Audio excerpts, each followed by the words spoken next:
Hello everyone, welcome to Current News Updated YouTube channel. Today is the 20th of August and in this video we will cover the most important current affairs starting from today, 20th August.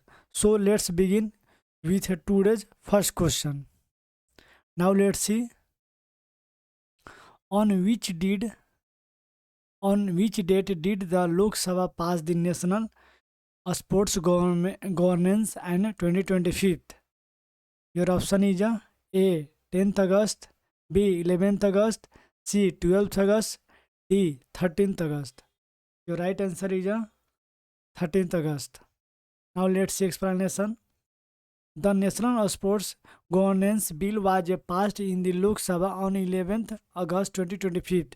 Its aim to provide a statutory framework from a sports governance in India, establish the National Sports Board and dispute resolution mechanism, replace an ad hoc code of 2011 with a more transparency, align governance with the Olympic and Paralympic character standards.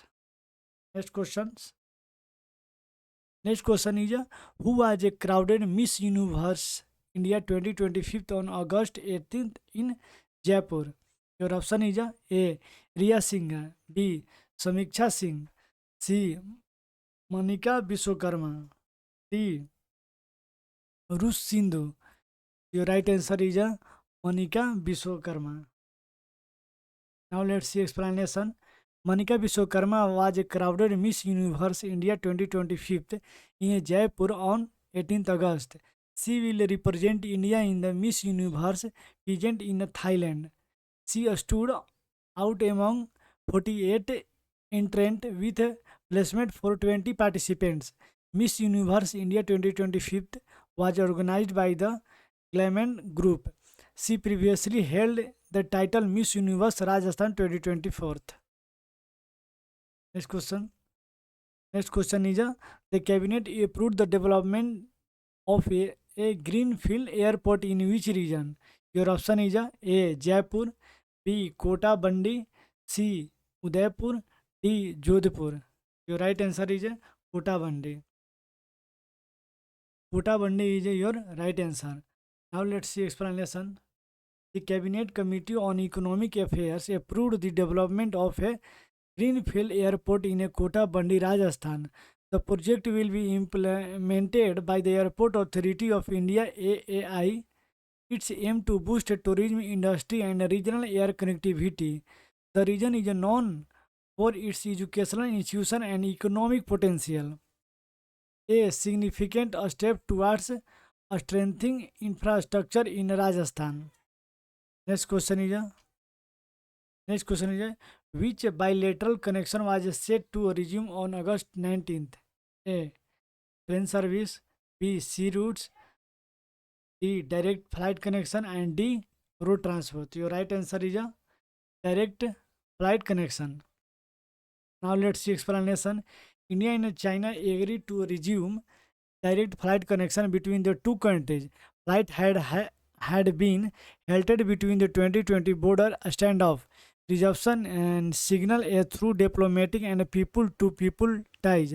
The move supports normalization of bilateral relation. It's a easy travel and trade between the two nations.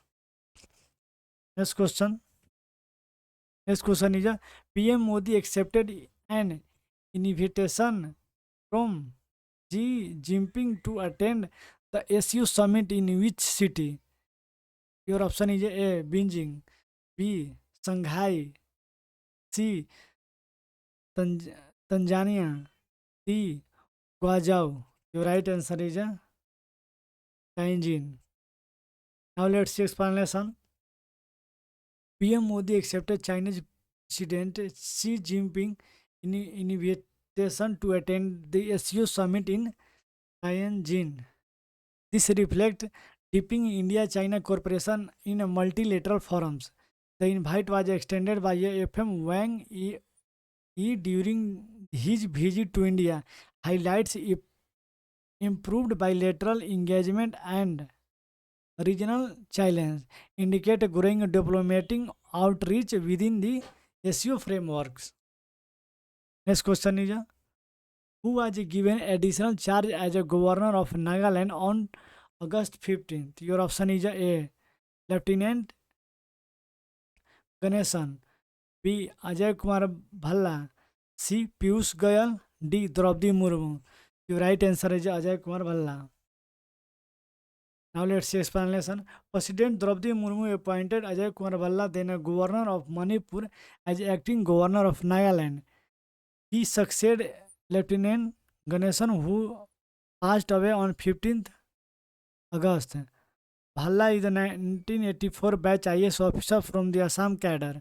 Previously served as a DG of Foreign Trade and IIFT Director. He now holds dual gubernatorial responsibilities. Next question is, which two observances fall on 10th August every year? Your option is World Tiger Day, World Biofuel Day. B. World Biofuel Day and World Lions Day. C. World Tourism Day and World Lions Day. D. World Lions Day and World Earth Day. The right answer is B. World Biofuel Day and World Lions Day. Now let's see explanation. World Biofuel Day and World Lion Day are both observed on 10th August. Biofuel Day raises awareness of sustainable biofuels. The 2025 theme, Biofuels, a sustainable pathway to a net zero. Lions Day promote awareness on land conservation and protection. Both days highlights environmental sustainability and biodiversity. Next question is, the Hellman apricot recently exported is primarily grown in which region? Your option is A. Maharashtra, B. Ladakh, C. Madhya Pradesh, D. Karnataka. Your right answer is Ladakh. Now let's see explanation. The human apricot is a premium apricot variety growth in Ladakh. Recently, 1.5 metric tons were exported to Saudi Arabia, Kuwait, and Qatar. Found in villages like Dha Hong, Walna, and other in Assam region. Known for its flavor and culinary medical culture usage, represent a unique agro-exported product from high-altitude Indian farming. Next question. Next question is, which was the introduced a discriminalized minor offense in India? Your option is Criminal Simplification Bill. B. Jan Biswas Amendment Bill 2025. C. A Small Offense Bill. D. Discriminalization Act.